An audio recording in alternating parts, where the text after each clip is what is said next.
the horror 911 audio. It's very, very disturbing. This is Charlotte 911. Do you need police, fire, or medic? We on the plane, this man just stabbed this woman for no reason. I was there right beside her. He's wandering around with a knife dripping with blood. The horror on her face, the pain, and the fact that she's suffering. I was there right beside her. You said a male stabbed someone for no reason? Do they need medic? Yeah, it's on the train. Yeah, it's a bleeding. Okay, stay alive with medic. He's trying to grab her. There's just a lady right now on the ground with a lot of blood, and everybody's screaming that she got stabbed. She's on the ground right now. There's people around her. I think they're holding pressure on the site. There's a lot of blood. What I want you to look at, let's see the video, please, of him getting off the train and just calmly walking away, much as Tyler Robinson did. Police are swarming the area. He's just like walking away. Don't look at me. I'm normal. I'm not running from the scene. I'm totally chill. Check it out. Just wandering along until the 911 calls that described what he was wearing nail him. He's just blending in, Kessler. He does not want to bring attention to himself by running. His hand is dripping with blood. Is he in a hurry to get to the dock in a box? No, because he doesn't want police to see him running. Right, and there's two explanations, right? One is he's so clever that he's just trying to blend in, and that's how clever he is. Or he's got some mental issues and he's mentally insane, and he doesn't even realize that what he did was wrong. And certainly, in this case, that's got a good chance of success, right? This guy is absolutely off the deep end. You see somebody like that, you immediately jump to, why would you do something like that? You've got to have something wrong with you. It's got to go right to a mental insanity defense. That's the only benefit. Otherwise, you're thinking, this is a normal guy who planned that kind of murder and planned to just walk casually. He didn't plan this. He didn't plan to get out of trouble. He just didn't know where he was. You heard later, right? He's got voices going on in his head. He's got some mental issues. That's why he was walking around as if he did nothing, because he was mentally disturbed. He's got 14 arrests and just got out of jail in January and immediately did this. You know what, everybody? There he is. There's Kessler. There is the true Kessler coming up with what some would say is a brilliant argument that he walked off because he didn't know he did anything wrong. You use what you got. That he didn't plan the incident. Randy Kessler, under the law, isn't it true that intent can be formed in the blink of an eye, in a twinkling of a moment, as my old judge, Judge Luther Alverson, would say? Isn't that true?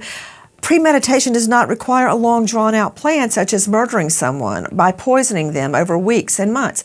Isn't that true?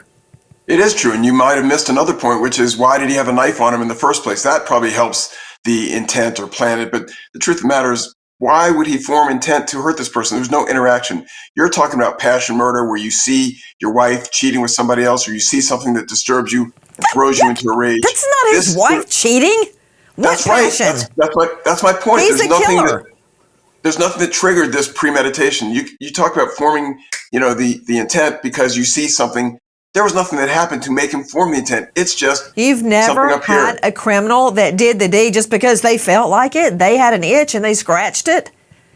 And we always say, why? Why ask why? State doesn't have to prove motive. There doesn't have to be a why. All I have to know is who did it, did they have intent, and am I in the right jurisdiction? That's what I need to know. Right, and the defense will come up with the why. The why is because he's mentally insane. Stop, hard stop, dead stop. That's the only explanation that's going to get him any possibility of a defense.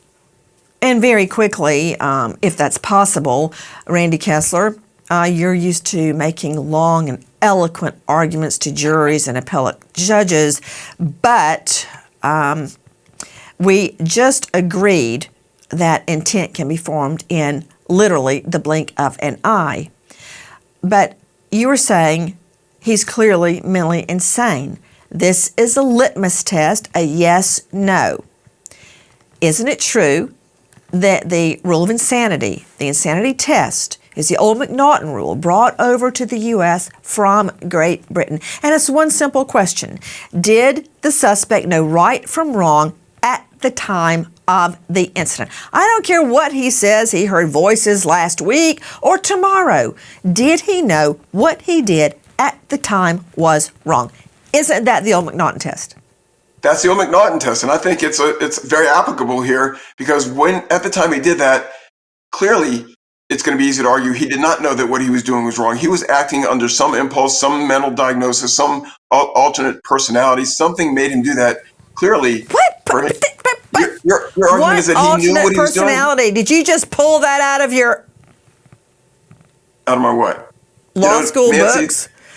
The bottom line is he did this, and did he know right from wrong at the moment he did it? And you could almost argue that anybody doing something like that must not have known what they were doing. Why else would they do it? Randy Kessler, a veteran trial lawyer out of the Atlanta jurisdiction. Randy, I know you're looking at the video right now. You do see the suspect changing clothes, getting rid of his bloody clothes. Isn't it true, Kessler, that the jury can consider behavior before, during, and after the crime to determine guilt?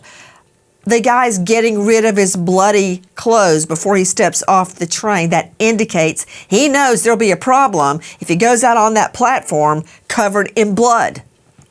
Right, and personally, this probably goes more to the sentencing, right? In normal cases, at flight, if you're leaving a scene and you're trying to get away, you're trying to escape, you're trying to hide, that shows you did something wrong, you're trying to get away. In this case, we know he did it. We've got him dead to rights. H-E-L-L-N-O.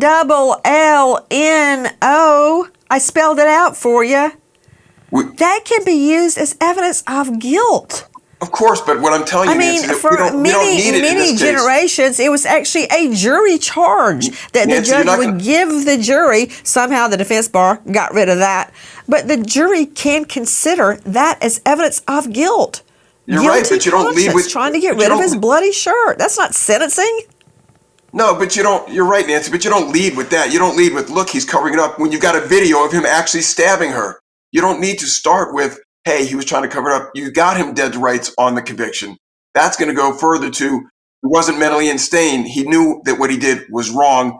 Takes away the insanity defense, takes away any excuse for why he did this other than. What are you drinking? What do you mean, what am I drinking? You drinking Nancy, / smoking? You're the best prosecutor I know. Nobody said I was going to leave with guilty conscience. Okay. I'm going to leave with that video and the 911 calls. That's the state's strongest evidence. I would go with the video, the 911 calls, and then the witnesses. Every single person sitting in that train car, even though they didn't help, which they're going to get cross-examined on. Right. Yes, that's where I would lead, and then I'd bring on Dr. Thomas Coyne, and then I would bring on Ron Bateman, and then I would bring on Andy Kahn, and then I would bring on Susan Hendricks, just like that. But evidence of guilty conscience, that's the last thing I bring on, but you darn right I'll bring it on. Sure, you're just piling on, and it's icing on the cake, it's extra, but really you don't need it. That's why I think it goes more towards sentencing, because is there a question that there's any reason why this guy should be given any breaks? No, he knew what he did was wrong. That's what that does for me. It doesn't help. You don't need it for the conviction. I mean, sooner or later, it's going to be overkill. You got him dead to rights. He's guilty of the crime. Now, what do we do about it? We put him to death because he knew Kessler, what he did he can't was wrong. help himself. I can't. Kessler, I love it when defense attorneys start saying, it's overkill. Stop. You're piling on. Isn't it true? The state has one swing at the ball. If there's an NG not guilty, you're technical legal phrase, screwed. You have one chance.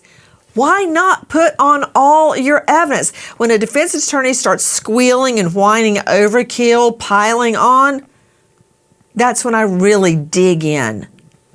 You can use it, you can add it, but again, it's not my emphasis. The emphasis is on the act, the actual crime. Sometimes you don't have the photographic or the videographic evidence of the killing and the murder of the crime, so that's more important. In this case, I'm just saying it's much less important than actually what happened. What happened is terrible. It's on video. He's done. He's convicted. It is overkill. It is extra. Sure, use it, Nancy. Throw it in there. But I would say to the jury, we're going to show you this, but you don't really even need it because you've already got enough to convict him. But just in case there was any doubt, you're really not helping the defense right now. You know that, right? You're really not helping the defense. I'm just trying to explain it for the audience. I've got something for you, Kessler. All right. You ready? I don't know. More 911. Let's Oof. take a listen to the newly released audio. I think she's dead, man. I think the girl might be dead, man. The fire truck just got here, but there's no police presence. And the guy that did it is standing over here on the ramp. Yeah, he's on the other platform. He's a black male. He has dreadlocks. He got his hand wrapped up in a red jacket, a black t-shirt, because his fingers like hanging off his hand.